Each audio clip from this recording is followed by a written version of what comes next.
नमस्कार दोस्तों, हमारे चैनल के अंदर आपका स्वागत है। दोस्तों, आज हम आपको बताने वाले हैं कार्तिक पूर्णिमा। दोस्तों, काल रात्रियों के अंदर इसका विशेष महत्व और विशेष स्थान प्राप्त होता है। और दोस्तों, सारी पूर्णिमाओं के अंदर सर्वश्रेष्ठ और सबसे ज्यादा पुण्यदायिनी पूर्णिमा कार्तिक पूर्णिमा कहलाती है। इस दिन दोस्तों एक बात यह और है कि इस दिन आंशिक चंद्र ग्रहण भी होगा।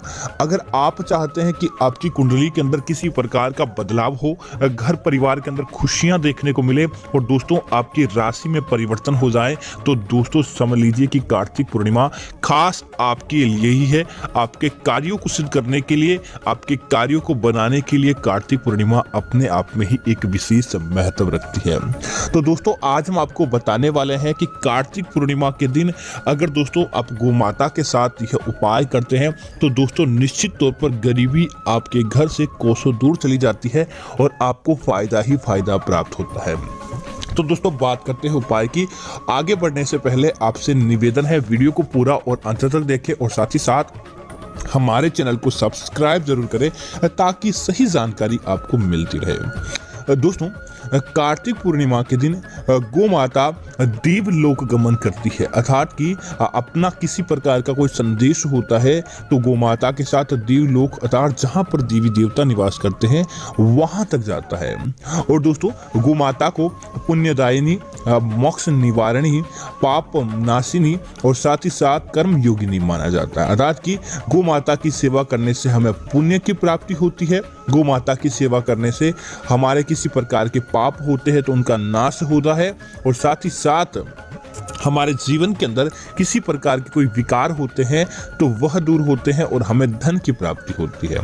तो दोस्तों, क्या करें कि कार्तिक पूर्णिमा के दिन सुबह नहाए धोए और स्वच्छ हो जाएं और उसके बाद दोस्तों आप क्या करें कि 1 दर्जन केले लेकर आ जाएं। और दोस्तों, भगवान विष्णु अर्थात सत्यनारायण को केले चढ़ाए जाते हैं और दोस्तों पूर्णिमा के दिन पीली चीजों का दान देना विशेष महत्व रखता है।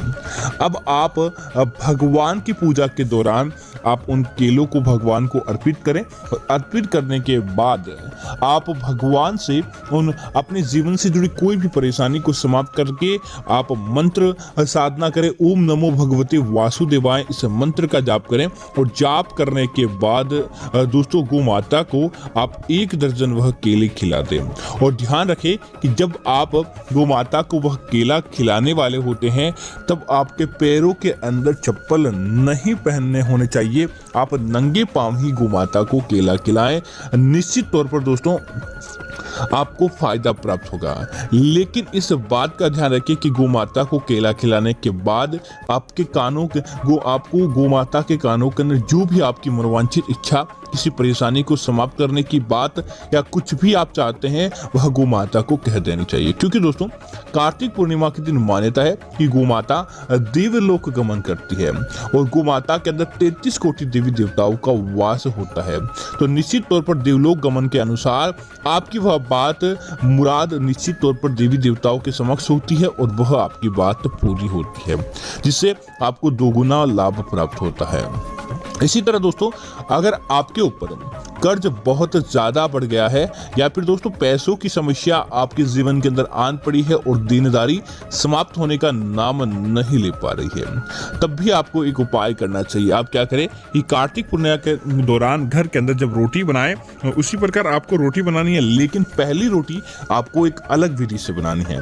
पहली रोटी के आटे के अंदर दोस्तों हल्की सी 1 चुटकी हल्दी मिला दें और हल्दी मिलाने के बाद दोस्तों रोटी को एक तरफ से तो आपको पकाना है और एक तरफ से आपको कच्चा रखना है।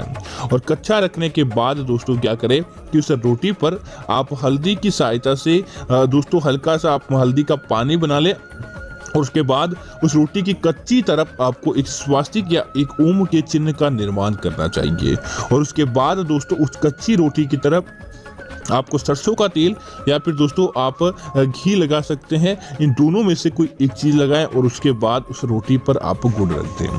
और गुड़ रखने के बाद परिवार के जितने भी सदस्य रहते हैं, परिवार के सारे सदस्यों के ऊपर से 7 बार उस रोटी को घुमाना है और घुमाते समय ओम द्रुमामि दम कार्यम कुरुम स्वाहा। इस मंत्र का आपको जाप करना। ओम द्रुमामि द्रुम कार्यम कुरुम स्वाहा, इस मंत्र का जाप करना है। या फिर ओम पाप मोचनी पाप निवासनी पाप पुण्य कर्म घातु नमामि नमः, इस मंत्र का आपको जाप करना है। दोस्तों इनमें से पहला मंत्र धन प्राप्ति के लिए, धन को आगे बढ़ाने के लिए और धन और शत्रु के ऊपर विजय प्राप्ति के लिए होता है। और दोस्तों दूसरा किसी प्रकार से हमारे जीवन के अंदर किसी प्रकार कोई पाप हो जाते हैं, उन पापों को समाप्त करने के लिए, पाप गलती से भी हो जाते हैं और कुछ हम जानबूझकर भी लालच के अंदर अंधे होकर कर लेते हैं, लेकिन दोस्तों ये दोनों हमें नुकसान पहुंचाते हैं। तो उनकी मंत्र की आप भगवान से मांग लें और उसके बाद दोस्तों उस रोटी को प्रत्येक सदस्य के माथे से 7 बार ओसाड़ लें और ओसाड़ते समय भगवान विष्णु और माता लक्ष्मी से यही परिकल्पना करें। और उसके बाद दोस्तों पूर्णिमा की रात्रि को वह रोटी वही अपने घर की छत, बालकनी या कहीं पर भी दोस्तों जहां पर ऐसा दिखाई दे वहां पर बस मात्र आप रख दें, जहां से चंद्रमा की रोशनी, इस चंद्र ग्रहण का दिन भी है तो चंद्रमा की रोशनी इसके ऊपर पड़े, इस प्रकार से आपको रखनी चाहिए। और उसके बाद दोस्तों अगले दिन जब सुबह उठने के बाद उस गुड़ का दोस्तों जो अलग रहता है, उस गुड़ का प्रसाद परिवार के सारे सदस्य थोड़ा थोड़ा आपको ग्रहण करना चाहिए। ऐसा नहीं कि आप संपूर्ण ले, लेकिन थोड़ा थोड़ा तो एक नाखून भर भी ले, लेकिन गुड़ का प्रसाद परिवार के सारे सदस्य ले। और दोस्तों उसके बाद उस गुड़ और रोटी को आप आपके आसपास कहीं भी गोमाता है तो गोमाता को वह रोटी खिला देनी चाहिए। और खिलाने के बाद दोस्तों आप क्या करें कि गोमाता के चरणों की जो मिट्टी रहती है, आप उस चरणों की मिट्टी को स्पर्श करें और चरणों की मिट्टी को स्पर्श करते हुए गोमाता से आप जो भी आशीर्वाद मांगना चाहते हैं, जो भी आप चाहते हैं कि आपकी किसी प्रकार की विशेष मनोकामनाएं हैं, तो वह मनोकामना मांग ले। और मनोकामना मांगने के तत्पश्चात गोमाता से आप उस मिट्टी को अपने घर लेकर आ जाएं और अपने घर की छत पर जाकर अपने घर की चारों दिशाओं में वह मिट्टी को आपको फेंक देना चाहिए। दोस्तों आप देखेंगे कि इस पूर्णिमा की समाप्ति के साथ ही आपने जो मनोवांछित इच्छाएं मांगी है, धीरे धीरे आगे आने वाली पूर्णिमा तक, माघ से पूर्णिमा तक आपकी सारी मनोकामनाएं पूरी होती है। और जो आपका शत्रु भय था, किसी प्रकार का दोष था या फिर किसी प्रकार की कोई गलत दृष्टि थी, वह आपके घर से कोसों दूर चली जाती है।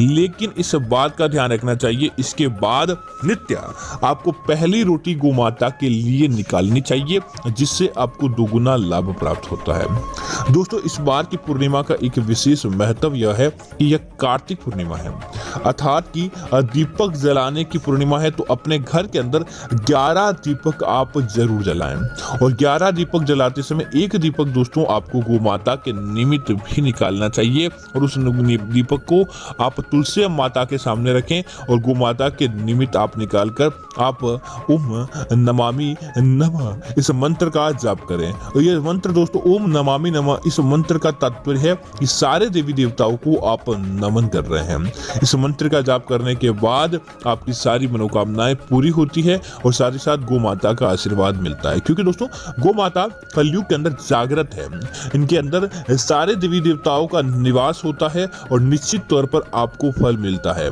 इसी तरह दोस्तों इस बात का ध्यान रखें, पूर्णिमा के दिन जितना ज्यादा हो सके आपके आसपास कोई गौशाला है तो वहां पर हरे चारे का दान करें। कम से कम एक गोमाता की सेवा आप अपने हाथों से करें। इस पूर्णिमा के दिन निश्चित तौर पर आपको लाभ की प्राप्ति होती है और आपके घर परिवार के अंदर अपने आप ही खुशियां जागृत हो जाती है।